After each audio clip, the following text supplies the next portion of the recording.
तो चलिए बच्चे, आप सब लोगों के लिए एक और धमाकेदार इम्पोर्टेंट क्वेश्चंस आ रहे हैं। ये क्वेश्चंस किसके हैं? साइंस के क्वेश्चंस हैं। तो बिल्कुल अच्छी तरीके से एक एक क्वेश्चन का जवाब दीजिएगा और डिटेल में जानकारी मैं दे दूंगी। बस आप लोगों को क्या करना है, ये वीडियो लगातार देखती रहनी है, क्लास को लाइक करना है और उसके साथ में चैनल को सब्सक्राइब करना है, जिन जिन बच्चों ने अभी तक चैनल को सब्सक्राइब नहीं कर रखा है। ठीक है, तो जल्दी से चलिए जुड़ जाते हैं इस क्लास के साथ और शुरू करते हैं हमारे साइंस के क्वेश्चंस को। पहला क्वेश्चन है, लैक ऑफ कॉजेज डायबिटीज, यानी कि इसकी कमी से मधुमेह होता है। किसकी कमी से? चीनी की कमी से, इंसुलिन की कमी से, कैल्शियम की कमी से या विटामिन की कमी से? क्या हो सकता है बताओ। बिलाल हम हरियाणा से है। कन्हैया राजपूत, ओके जी। चलिए जल्दी से बताइए सही आंसर क्या होगा। किसकी कमी से डायबिटीज होता है? तो डायबिटीज होता है हमें इंसुलिन की कमी की वजह से, क्योंकि इंसुलिन किस में चाहिए होता है? थायराइड ग्लैंड के लिए चाहिए होता है। थायराइड ग्लैंड, थायराइड ग्लैंड से कौन सा हार्मोन निकलता है? थायरोक्सिन हार्मोन निकलता है। बाकी बात की जाए कैल्शियम की कमी से क्या होता है? कैल्शियम की कमी से रिकेट्स होता है। और विटामिन्स चलो सारे रिवाइज कर लेते हैं। विटामिन ए की कमी से क्या हो सकता है? ज़ेरोफथैल्मिया, और साथ में हमें कौन सा बीमारी हो सकती है? नाइट ब्लाइंडनेस, जिसे क्या कहा जाता है? रतौंधी। ठीक है, रतौंधी कहा जाता है। उसके अलावा विटामिन बी की कमी से क्या होता है? बेरी। ठीक है, बेरी। विटामिन सी की कमी से क्या होता है? स्कर्वी होता है। ठीक है, कौन सी बीमारी होती है? स्कर्वी होती है। विटामिन डी की कमी से बता ही दिया, रिकेट्स हो सकते हैं। ठीक है, क्योंकि उसके अंदर कैल्शियम की ज़रूरत होती है। और हाँ, विटामिन ई हमारे स्किन के लिए इम्पॉर्टेंट है, और वसा जो होती है वो ई विटामिन से मिलती है। और के जो है वो हमारे ब्लड के थक्का जमने की वजह से, यानी कि क्लोटिंग ऑफ ब्लड की क्लोटिंग करने के लिए ज़रूरी है। ठीक है, चलो अगला question. If the wave of the frequency is doubled and speed remains constant, its wavelength is। यदि किसी तरंग का आवर्ती दुगनी कर दी जाए और उसकी गति स्थिर रहे तो उसका तरंग दैर्घ्य क्या रहेगा? अब देखो, एग्जाम्पल के लिए एक बार मान लो कि तरंग दैर्घ्य को क्या बोला जाता है? तरंग दैर्घ्य को कहा लिखा जाता है कुछ इस टाइप में। ठीक है, इसको लैम्डा कहा जाता है। और दूसरा होता है जी बच्चे, कौन सा? फ्रीक्वेंसी, आवर्ती।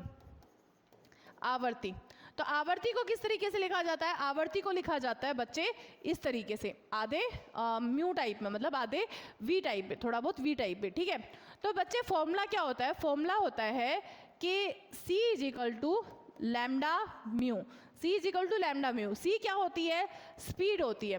ठीक है, स्पीड होती है, गति होती है किसी भी जैसे लाइट की गति होगी, लाइट की गति को सी कहा जाता है। ठीक है, तो देखो आप अगर इसका क्या है, स्पीड को इन्होंने कांस्टेंट कर दिया। ठीक है, स्पीड को क्या किया, यानी कि गति को क्या कर दिया? कांस्टेंट कर दिया। कांस्टेंट यानी कि समान, सेम ही रहेगी। तो अगर स्पीड सेम है, ठीक है, तो स्पीड बटे में क्या है? बटे में हमारे पास क्या है जी बच्चे? अगर स्पीड को हमारे पास क्या है, हाँ, तो स्पीड बटे में लैम्डा इजिकल टू क्या आ जाएगा? फ्रीक्वेंसी। ठीक है, या फिर जी बच्चे यदि तरंग आवर्ती दुगनी कर दी, अब इन्होंने क्या किया है जी बच्चे? आवर्ती को जी बच्चे लैम्डा क्या हो जाएगा? लैम्डा को भी हम क्या लिख सकते हैं? स्पीड बटे में फ्रीक्वेंसी, यानी कि आवर्ती।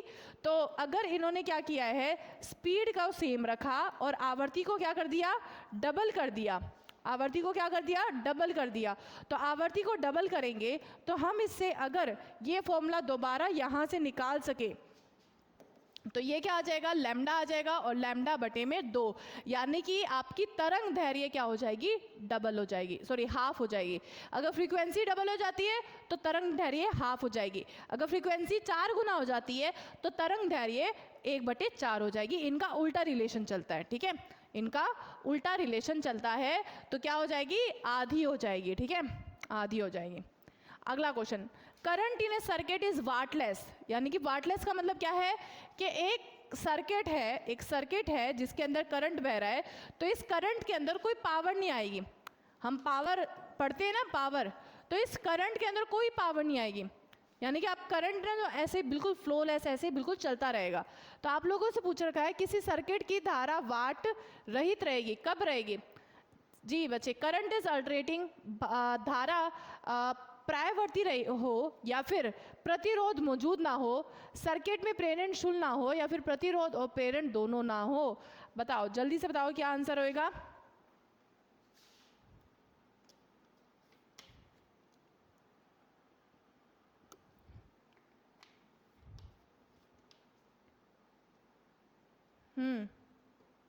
चलिए जल्दी से बताइए सही आंसर क्या होएगा? पंजाबी, सोनाली, मयंक, अंकित यादव।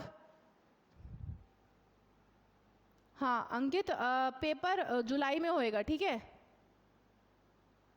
ओके ओके, रंजीत ढोलपुर राजस्थान से। सभी के सभी आंसर बताओ क्या रहेगा आंसर?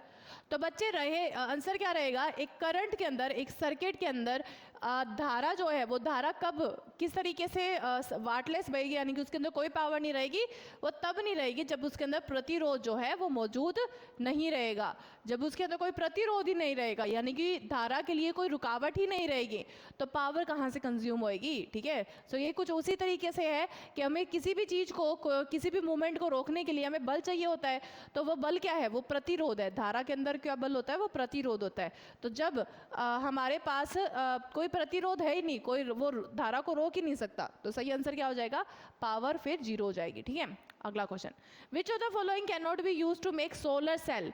निम्नलिखित में से किसका उपयोग सोलर सेल बनाने के लिए नहीं किया जा सकता? सिलिकॉन, प्लेटिनियम, गैलियम या जर्मेनियम? सोलर सेल बनाने के लिए किसका उपयोग नहीं किया जाएगा? जय, तो सिलिकॉन, प्लेटिनियम, गैलियम। तो बच्चे ये सही आंसर क्या है? प्लेटिनियम, क्योंकि बाकी सब चीज़ें क्या होती है? सेमीकंडक्टर होती है जिसका इस्तेमाल किया जाता है हमारे सोलर सेल बनाने के लिए, लेकिन प्लेटिनियम का नहीं किया जाता। अगला question, the intensity and depth of the sound depend upon? ध्वनि की तीव्रता और गहराई इस पर निर्भर करती है किसकी? धातु की तार के उपयोग पे, ध्वनि तरंग के आयाम पर, या फिर कंपन करने वाली वस्तु के क्षेत्र पर, या फिर उपयुक्त सभी? किसके ऊपर डिपेंड करती है? जल्दी से बताइए।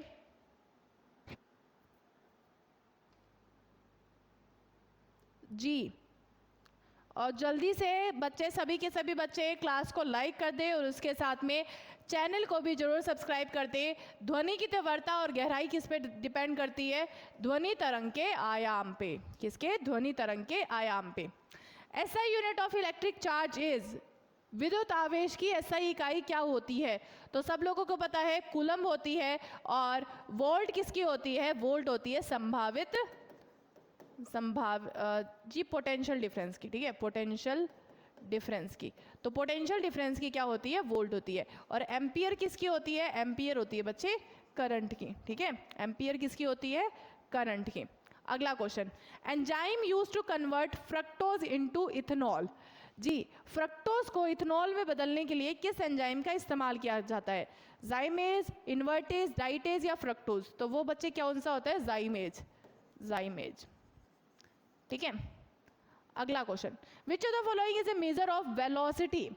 निम्नलिखित में से कौन सा वेग का माप है? 30 सेकंड, 30 साउथ, 30 दक्षिण, 30 मीटर प्रति सेकंड या फिर 30 मीटर प्रति सेकंड दक्षिण? क्या होएगा? आरएस भी पढ़ाते हो? जी नहीं, अभी तो नहीं।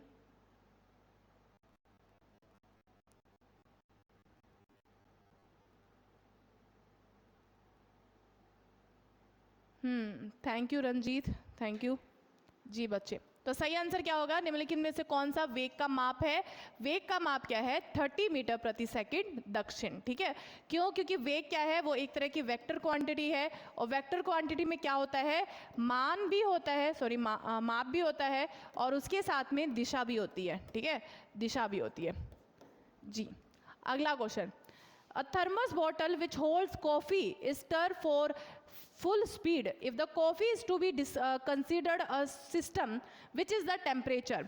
एक थर्मस बोतल जिसमें कॉफ़ी रखी जाती है को पूरी गति से हिलाया जाता है। अगर कॉफ़ी को एक सिस्टम माना जाए तो बच्चे टेम्परेचर का, तापमान पे क्या फ़र्क पड़ेगा? तो बताइए, करंट अफेयर्स भी ऐड कर दीजिए। चलो ठीक है, कोशिश करेंगे, एक काम करेंगे कि दो चार ना करंट अफेयर्स ऐड कर देंगे, ठीक है। रोज के करंट अफेयर्स ऐड कर दूंगी मैं, ठीक है। ये काम कर पाऊंगी मैं, इससे ज़्यादा नहीं, ठीक है। फिर ज़्यादा की उम्मीद मत करना। रोज के 2-4 करंट अफेयर्स मैं इसमें ऐड करती जाऊंगी, ठीक है। हर एक वीडियो के अंदर रोज के 2-4 करंट अफेयर्स ऐड कर देंगे।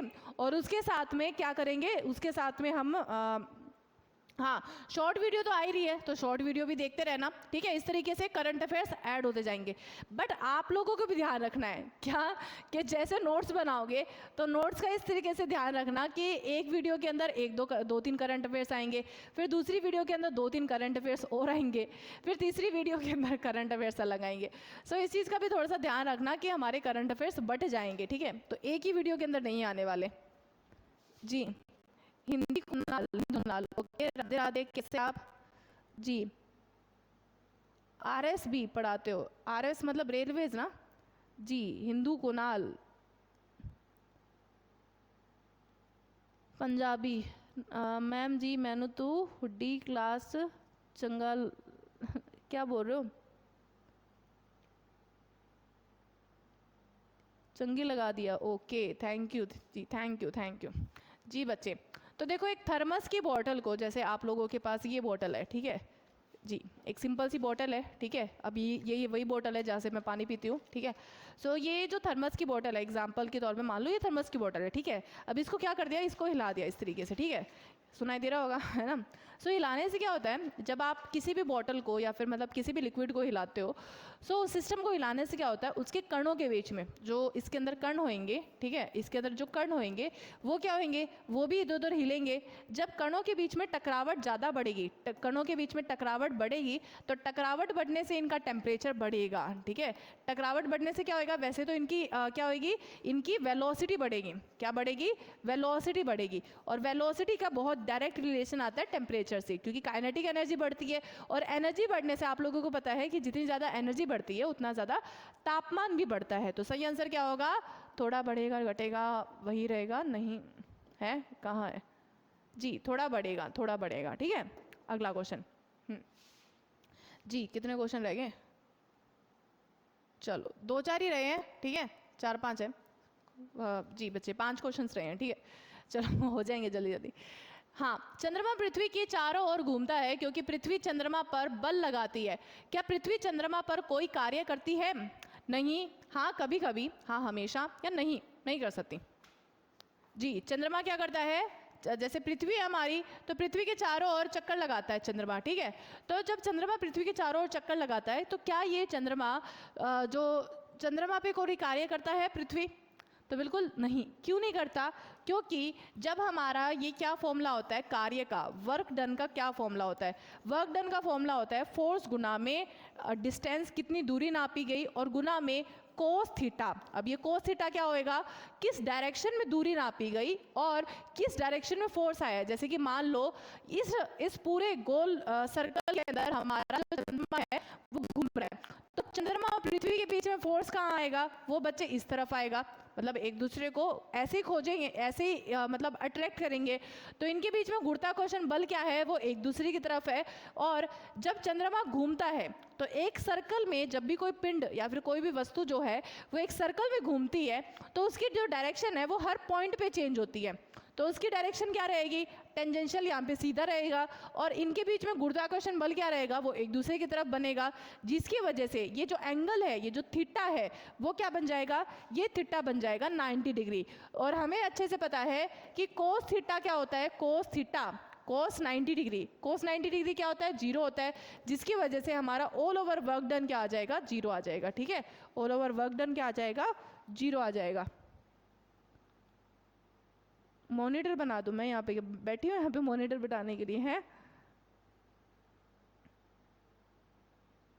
अभी हमने कोई एप्लीकेशन प्ले स्टोर पे शुरू नहीं किया है, ठीक है, मतलब है बट अभी वो चल नहीं रही है ठीक है, उसके कार्यकाल अभी ठीक से चल नहीं रहा है, दिक्कत यही है।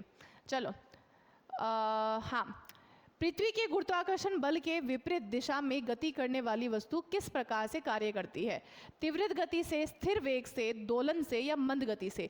तो देखो, अगर कोई पृथ्वी के गुरुत्वाकर्षण बल कहाँ जाता है? नीचे की ओर जाता है, क्योंकि ग्रेविटी क्या होती है? नीचे की ओर जाती है। तो कोई भी गुरुत्वाकर्षण बल की तरफ जाएगा तो आपकी जो वेलोसिटी है, वेग जो है वो बढ़ेगा, क्योंकि क्या है, गुरुत्वाकर्षण बल भी ज़्यादा इंक्रीज कर देता है वेलोसिटी। लेकिन अगर कोई गुरुत्वाकर्षण बल के अगेंस्ट जाएगा, जैसे रॉकेट जाती है, रॉकेट ऊपर की तरफ जाती है, तो उसकी गति पे क्या फर्क पड़ेगा? गति बच्चे धीमी हो जाती है। ये तो बच्चे आप लोगों ने नोटिस करा होगा कि जब भी हम चढ़ाई से नीचे की ओर आते हैं तो स्पीड अपने आप इंक्रीज हो जाती है। जैसे आप लोगों ने एक बहुत ही आसान सा एग्जाम्पल है, कौन सा? जब हम किसी रैंक चढ़ते हैं, ठीक है, तो रैंक से नीचे आ रहे हैं थोड़ी आसानी से उतर जाते हैं, लेकिन चढ़ते वक्त हमारा जोर आता है, चढ़ते वक्त वेलोसिटी, वेग जो है वो हमारी अपने आप कम हो जाती है। तो सही क्या हो जाता है? मंद गति से चलता है, ठीक है, मंद गति से चलता है। अगला क्वेश्चन, शरीर का वजन शून्य होगा, कब शून्य नहीं होगा? तो बच्चे पृथ्वी के केंद्र पे शून्य ऑब्वियसली होगा, मुक्त गिरावट में, आकाश में, या फिर घर्षण मुक्त। हाँ, यहाँ पे कभी भी जो है घर्षण मुक्त सतह पर कभी भी कोई भी सतह हो तो वहाँ पे हमारा जो क्या होता है, वेट होता है, वो जीरो नहीं होता, क्योंकि ग्रेविटी जो होती है वो घर्षण मुक्त सतह पे भी, अल्टीमेटली सतह तो है ना, तो चाहे घर्षण मुक्त हो या ना हो, सतह मिल गई तो वहाँ पे क्या होएगा? गुरुत्वाकर्षण होएगा ही होएगा। अदरवाइज बाकी तीन के अंदर गुरुत्वाकर्षण बल जीरो हो जाता है, ठीक है जी। अगला क्वेश्चन, इलेक्ट्रॉन के लिए when does the value of electron become zero? तो इलेक्ट्रॉन की वैल्यू जब शून्य कब हो जाएगी? जब वो नाभिक से दूर चला जाएगा, ठीक है। अगला question, on heating the solid become straight gas, the process is called? मतलब आपका ठोस है, ठोस से डायरेक्ट क्या बन गया? ठोस से डायरेक्ट गैस बन गया। तो ठोस से डायरेक्ट गैस कब बन जाता है? जी बताइए। ऊर्ध्वापातन में, वाष्पीकरण में, प्रसार में, या संपीड़न में? तो वो बच्चे सभी को ही पता है कब हो जाता है। ऊर्ध्वापातन क्या है? जिसे हम सब्लिमेशन कहते हैं, ठीक है। ऊर्ध्वापातन में ठोस से डायरेक्ट गैस में बन जाता है।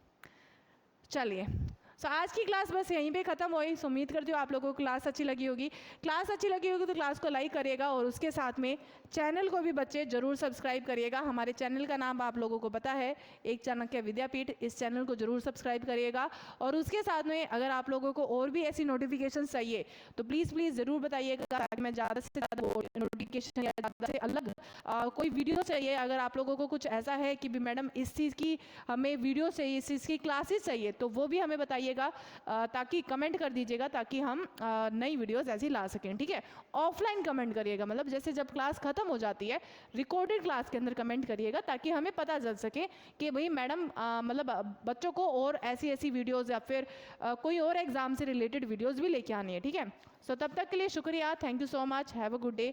एंड जी बच्चे, और पीडीएफ चाहिए तो पीडीएफ आप लोगों को लिंक पता ही है, टेलीग्राम चैनल पे, हमारा टेलीग्राम चैनल का लिंक आपको वीडियो के डिस्क्रिप्शन में मिल जाएगा। सो तब तक के लिए शुक्रिया, thank you so much, have a good day, bye.